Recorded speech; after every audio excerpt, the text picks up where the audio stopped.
Boss Dada, naniniwala ako dyan sa sinasabi mo, diversionary tactic. At saka tinan mo yung timing nila ha, eleksyon. Tinan mo ang timing nitong administrasyon na ito.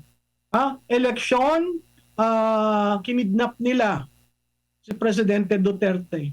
Eleksyon, sila na ang invasion is inevitable. Ano ba ang gusto niyong mangyari sa atin? Ano ba ang gusto niyong mangyari sa ating demokrasya? Kung ganyan ang gusto ninyo, wag na tayong mag-eleksyon at lahat naman na yata ito kalokohan ang ginagawa nyo.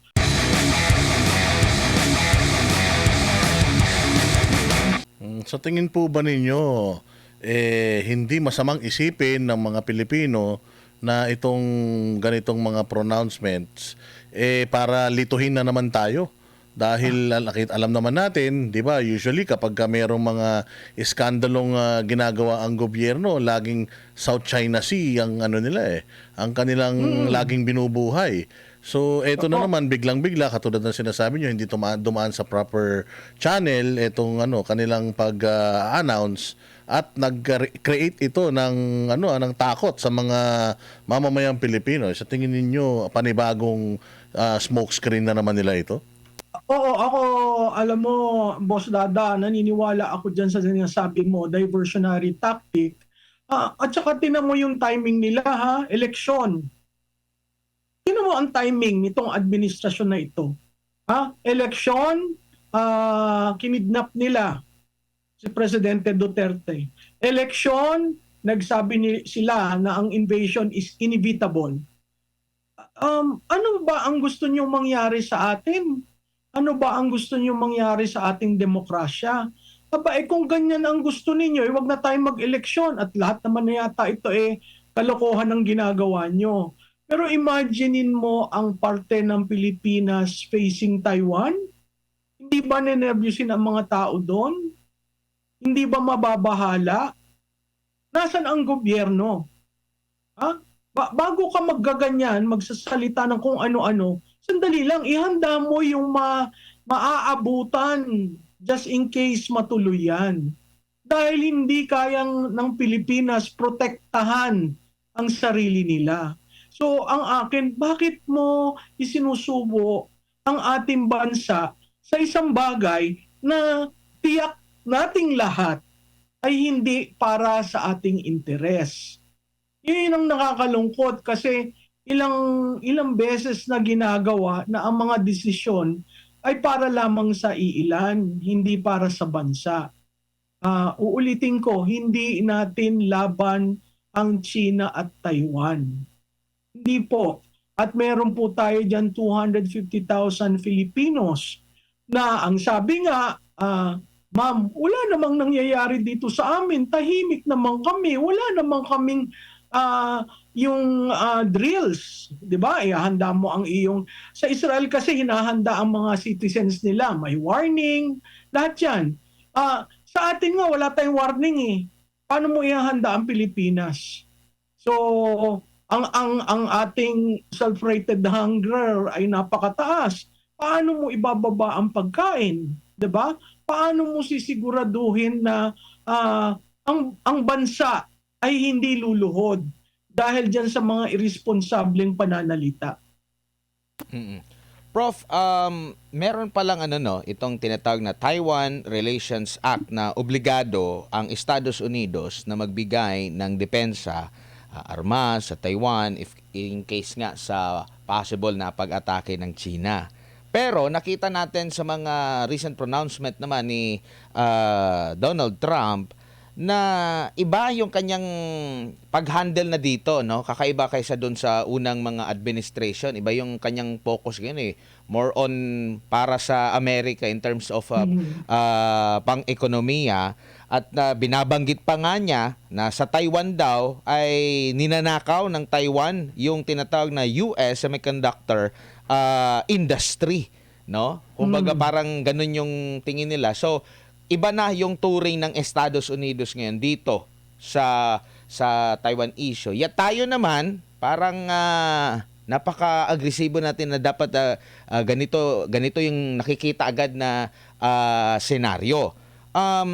nagtutugma po ba ito, ma'am, sa polisiya naman ng dating Pangulo? Kasi militar yung nagsalita nito eh. Kumbaga pag militar kasi, ang parang mensahe na maipapadala, handa na sa gera. 'Di ba? Hindi DFA ang nagsalita, hindi sa executive kundi sa kumbaga hindi sa sa military mismo nang galing. Pero kung babalikan naman natin yung sinabi ni Marcos Jr. noong Enero 2024, basahin ko lang, i-quote ko lang po siya, ma'am. The One China policy remains in place. We have adhered to the One China policy strict and conscientiously since we adopted the One China policy, and that has not changed. That will not change. We are not endorsing Taiwanese independence. Taiwan is a province of China, but the manner in which they will be brought together again is an internal matter. Nagtutugma po ba yung mga nabanggit na noon sa magiging galawan ngayon po, Prof? Alam mo, Edmar, kung titingnan mo yung batting average nitong presidenteng ito, may isa siyang sasabihin na maganda, may isa siyang sasabihin na proteksyon ng ating bansa, pero nakita naman natin kung ano nangyari, no? Pagkasabi niya, bumaliktad. So, ako, hindi ko na pinanghahawakan yung pananalita niya. Ang akin lamang, isipin nyo ang ating Pilipinas, Mr. President, hindi ho ito laban ng Pilipinas. At certainly, kung gusto nyong maraming taong dumanak ng dugo dahil sa administrasyon nyo at sa desisyon ng administrasyon nyo tungkol dito sa Taiwan,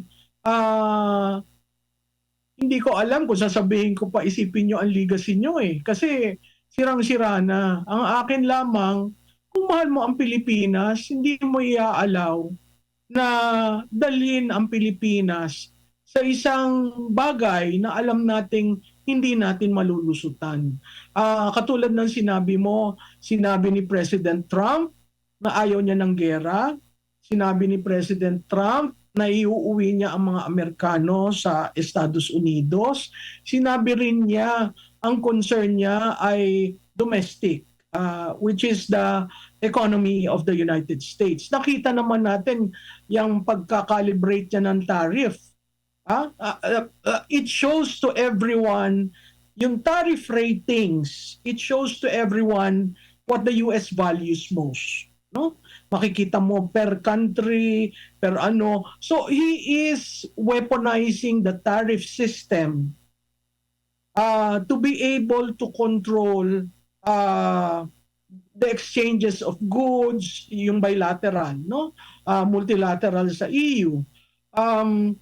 Makikita natin parte yan ng negotiation. Ang akin, ang nakikita ko dito sa ginawa ng Marcos administration, gusto nilang maka 1 point sa Trump administration. Gusto nilang pakita sa Trump administration, loyal ally mo kami. Hindi naman hinihingi ng Estados Unidos na magsabi ka ng ganyan. Pero sa tingin ko, para mapansin siya, sabihin natin ito para maganda yung relasyon. No? Nakita mo naman doon sa dialogue, si Secretary Hegseth halos lahat ang nagko-control ng dialogue. Nandun yung mga buzzwords nila, ironclad, great nation, etc. etc. Si Presidente hindi nga sinabi ang West Philippine Sea, ang sinabi niya South China Sea. So hindi ko maintindihan kung ito ay parte lamang ng diversion o parte lamang ng pagpapakita sa Estados Unidos na kasanggan dikit mo kami. Hindi naman yun rin-required ng Estados Unidos. Ang atin lang, siguro paglaban mo yung ating sovereignty. Imaginein mo kung tayo ang maging forward-facing ng Estados Unidos sa gerang yan, masasama tayo sa hindi natin laban. Ma'am, nabanggit mo yung pinakamainit talagang balita ngayon sa Amerika at sa iba panig ng mundo is yung ang pagpataw din ng taripa ng Estados. Bakit nasama yung Pilipinas, ma'am?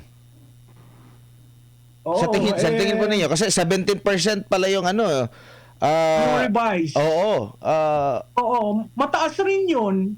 Kaya nga ang sabi hindi ko pa napapag-aralan ng lahat, offhand ang sinasabi, that's a process of negotiation. mm, So I guess, I was expecting for doing all these things for the United States, we'd probably get 10 or 12, but 17 is high. mm, Uh, we are not, hindi ang US ang number one exporter natin, hindi siya destination ng exports natin. Siguro to a certain degree yung mga chips, pero yung mga agricultural products, hindi yan. Kahit nga yung agricultural products, nagkakaroon tayo ng problema sa China at saka sa Japan, di ba? So, makikita mo itong coming up with a tariff scorecard mm, is something new mm. and will drive really the economic order in these countries where they identified to be favoring or to be against. Mm. Kasi parang gusto yata niya, ma'am, na, oy, ang mga kumpanya, balik kayo dito sa amin. O kung gusto ninyo, dito kayo sa amin mag-invest kasi mataas na. Kung halimbawa, target ninyo is Amerika, dito na lang kayo mag-invest sa amin. Hindi na kami mag-aangkat or mula dyan, yung mga service sa ganito, ganyan. Yun yung pinupukusan ngayon ni Trump. Adbar, maganda yan makita natin yung detalye. Yung tariff rates cover anong mga produkto, anong mga agricultural ba yan, process ba yan. So, hintayin natin yung susunod na release na kasi magre-release sila what the tariff rates cover. Mm-mm. So, maganda mapag-aralan natin yung sa Pilipinas. Kasi sabi nga, ironclad commitment, pati yun sa Taiwan, ganun din. Pero pinatawan din sila ng mataas din na taripa. So, kumbaga parang kabaliktaran. Kaya nga, nagiging vague sa kanila na tutulungan pa ba tayo ng Estados Unidos nito? Tapos pag tiningnan mo yung ASEAN, iilan lang tayo. I think Cambodia is there, Vietnam is there. Tayo, but not Opo. the whole ASEAN. I mean, the big economies in ASEAN Mm-mm. are not included in that list. Parang yung may mga ma'am, malalaking mga halimbawa, mga factory or kung may 'di ba may mga pagawaan sa China, marami mga pagawaan, sa Bangladesh din marami ding mga pagawaan. Kasama din doon sa pinatawan ng mataas na meron naman dito Sri Lanka, halos lahat, Malaysia. Malaysia din, meron din ng Indonesia, Thailand. Yun yung mga kabilang sa mga na-mention dito. Yung Japan, na best friend din niya ng US. Di ba? Meron din. Nagpataw din ng... Baka may discount tayo sa sa jet fighter. Oo, meron naman. Yun naman po, ma'am. Ano pong masasabi niyo po doon? Sa jet fighter naman, after noon, approved na. Yung possible na pagbili natin ng F-16. Ang tanong ko, may pera ba tayo? Meron namang Meron, binentang sa PhilHealth. Yung binentang gold tsaka record-breaking na utang, ma'am, hindi po ba yung kasya? Oo kasi kung ang pera i-re-realign mo na naman, tapos kasi hindi naman pinondohan lahat ang AFP modernization 'di ba? Hinati-hati nga nila. Ang binigyan nila ng konsiderasyon yung meal allowance from 150 ginawang 350. Pero meron silang kinat doon na kung matitingnan mo yung GAA 2025, malaking part doon ang modernization. Maganda ang pagbili ng aircraft kasi depensa natin yan. Pero overall, kailangan nating maintindihan bakit aircraft at hindi patrol boat na naval. Kasi ang ating bansa mas mako-cover siguro ng aircraft. Yun nga lang, napakamahal niyan at ang maintenance niyan wala naman tayong industry na katulad diyan. So babalik at babalik rin tayo ng maintenance sa kanila. Pero ako for so long as it adds up to the defense of the nation, okay sa akin yan. Yun nga lang, ang tanong ko, may pondo ba tayo? Mangungutang na nga tayo. 'Di ba?